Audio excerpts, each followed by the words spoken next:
കുടുംബ ബന്ധങ്ങളുടെ തകർച്ചയിൽ നിൽക്കുന്ന വ്യക്തിയാണോ നിങ്ങൾ, അല്ലെങ്കിൽ വ്യക്തികളാണോ നിങ്ങൾ എങ്കിൽ ഈ വീഡിയോ നിങ്ങൾക്കുള്ളതാണ്. നമസ്കാരം, എൻ്റെ പേര് മേരിമോളി നിക്സൺ. എല്ലാവർക്കും അവർ ഫാമിലി വ്ളോഗ്സിൻ്റെ പുതിയൊരു വീഡിയോയിലേക്ക് ഹൃദയം നിറഞ്ഞ സ്വാഗതം. കുടുംബ ബന്ധം എന്ന് പറഞ്ഞത് ഈ ലോകത്തെ ഏറ്റവും മനോഹരമായ ഒരു ബന്ധമാണ്. അതെ, ഭാര്യ ഭർത്തൃബന്ധം. ഈ ബന്ധം എന്നും വളരെ ഊർജ്ജസ്വലതയോടുകൂടിയും സന്തോഷത്തോടുകൂടിയും നിലനിൽക്കണമെങ്കിൽ അത്യാവശ്യം നമ്മൾ പാലിക്കേണ്ട അല്ലെങ്കിൽ നമ്മൾ അറിഞ്ഞിരിക്കേണ്ട 5 പോയിൻറ്റ്സ് ഞാൻ നിങ്ങളുമായിട്ട് പങ്കുവയ്ക്കാം. ഒന്നാമത്തെ കാര്യം, കുടുംബ ബന്ധങ്ങളിൽ നമുക്ക് ഭാര്യ ഭർത്താക്കന്മാർക്കിടയിൽ അസ്വാരസ്യങ്ങൾ ഉണ്ടാകുമ്പോൾ, ചേർച്ചക്കുറവുകൾ ഉണ്ടാകുമ്പോൾ നമ്മൾ അറിഞ്ഞും അറിയാതെയും ഉപയോഗിക്കുന്ന ഒരു പ്രയോഗമാണ് എൻ്റെ അല്ലെങ്കിൽ ഞാൻ. ഇത് നമുക്കൊന്ന് മാറ്റിപ്പിടിച്ചാലോ? എൻ്റെ ഞാൻ എന്നതിന് പകരം നമ്മുടെ എന്ന് പറയുമ്പോൾ ഒരു 70% പ്രശ്നങ്ങളും അവിടെ പരിഹരിക്കപ്പെടുവാണ്. എന്നെ മനസ്സിലാക്കുന്നില്ല, എന്നെ സ്നേഹിക്കുന്നില്ല, എന്നെ പരിഗണിക്കുന്നില്ല. അതിന് പകരം നമ്മൾ വരുമ്പോഴത്തേക്കും, നമ്മളെന്ന വാക്ക് അവിടെ നമ്മൾ ഉച്ചരിക്കുമ്പോഴത്തേക്കും പ്രശ്നങ്ങൾ ഒരു പരിധിവരെ പരിഹരിക്കപ്പെടുകയാണ് ചെയ്യുന്നത്. കേട്ടോ? 2, എപ്പോഴും നമ്മൾ ഒരു വ്യക്തിയെ, അത് ഭാര്യയാകട്ടെ ഭർത്താവട്ടെ, സ്നേഹവും ഇഷ്ടവും വിധേയത്വവും പരിഗണനയൊക്കെ ആവശ്യത്തിലധികം ആകുമ്പോഴത്തേക്കും, അധികമായാൽ അമൃതവും വിഷവും എന്ന് കേട്ടിട്ടില്ലേ? അതെ, എല്ലാം നമുക്ക് സമയാസമയം ക്രമീകരിച്ച് എല്ലാ കാര്യങ്ങളും മിതമായ തോതിൽ കിട്ടുമ്പോഴാണ് എന്തിനും മൂല്യവും ഉണ്ടാകുന്നത്, അല്ലേ? ഒന്ന് ചിന്തിച്ച് നോക്കി.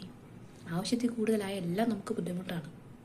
3, എല്ലാ വ്യക്തികളും ആഗ്രഹിക്കുന്നതാണ് അവരവരുടേതായിട്ടുള്ള പ്രൈവസി. ഭർത്താവ് ആയിക്കോട്ടെ ഭാര്യ ആയിക്കോട്ടെ, രണ്ടുപേരും അവരുടേതായിട്ടുള്ള പ്രൈവസി ആഗ്രഹിക്കുന്നുണ്ട്. പറഞ്ഞു കേട്ടിട്ടില്ലേ, നമുക്ക് ഒരാളുടെ എന്താ പറയുക, പ്രൈവസിയിൽ നമുക്ക് ഇടപെടാൻ പറ്റുന്നത് അയാളുടെ മൂക്കിൻ്റെ അറ്റം വരെയാണ്. അവിടം വരെ നമുക്ക് നമ്മുടെ സ്വാതന്ത്ര്യമുണ്ട്. അതിനപ്പുറത്തോട്ടെന്ന് പറഞ്ഞാൽ നമ്മൾ അയാളുടെ സ്വാതന്ത്ര്യത്തെ ദുരുപയോഗം ചെയ്യുന്നതാണ്. അങ്ങനെ ആവരുത്. ഭാര്യയാവട്ടെ ഭർത്താവട്ടെ, അവർക്കൊക്കെ അവരുടെ ഒരു പ്രൈവസി ഉണ്ട്. അവരുടെ ഇഷ്ടങ്ങളുണ്ട്, അവരുടെ ആഗ്രഹങ്ങളുണ്ട്, അവരുടെ സ്വപ്നങ്ങളുണ്ട്. ഇതിനൊക്കെ നമ്മൾ അവർക്ക് സ്പേസ് കൊടുക്കുക. ഓക്കെ. 4ാമത്തെ കാര്യം, കേട്ടിരിക്കാൻ ഒരാൾ. ഭാര്യ പറയുന്നത് ഭർത്താവും ഭർത്താവ് പറയുന്നത് ഭാര്യയും പരസ്പരം കേട്ടിരിക്കുക, മനസ്സിലാക്കുക, ഇഷ്ടങ്ങളും അനിഷ്ടങ്ങളും ഒക്കെ പരസ്പരം പങ്കുവെക്കുക. ഓക്കെ. ഏറ്റവും പ്രധാനമായിട്ടുള്ളൊരു കാര്യം എന്ന് പറയുന്നത് വിട്ടുകൊടുക്കുക. വിട്ടുകൊടുക്കുക എന്നുള്ളത് വളരെ ബുദ്ധിമുട്ടുള്ളൊരു കാര്യമാണ്.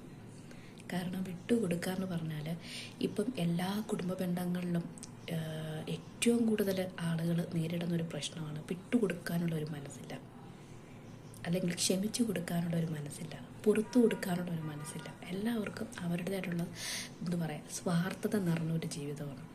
ഞാൻ അയാളുടെ മുമ്പിൽ തോറ്റു കൊടുക്കില്ല, അല്ലെങ്കിൽ ഞാൻ എൻ്റെ ഭാര്യയുടെ മുമ്പിൽ തോറ്റു കൊടുക്കില്ല. അവർ തമ്മിൽ ഒരു സ്വരച്ചേർച്ച വരുന്നു, തമ്മിൽ പരസ്പരം മനസ്സിലാകാതെ വരുന്നൊരവസ്ഥ. ഒന്ന് വിട്ടുകൊടുത്തു നോക്കി, ഒന്ന് ക്ഷമിച്ച് നോക്കി, ഒന്ന് മറന്നു നോക്കി. പോട്ടെ സാരമില്ല, പോട്ടെ സാരമില്ല എന്ന് പറയാതെ നമ്മൾ കാണിക്കുന്ന ആ ഒരു മനസ്സ് മതി എല്ലാ പ്രശ്നങ്ങളും പരിഹരിക്കപ്പെടാനായിട്ട്. ഒന്ന് ചിന്തിച്ചു നോക്കാവുന്ന കാര്യമാണല്ലേ?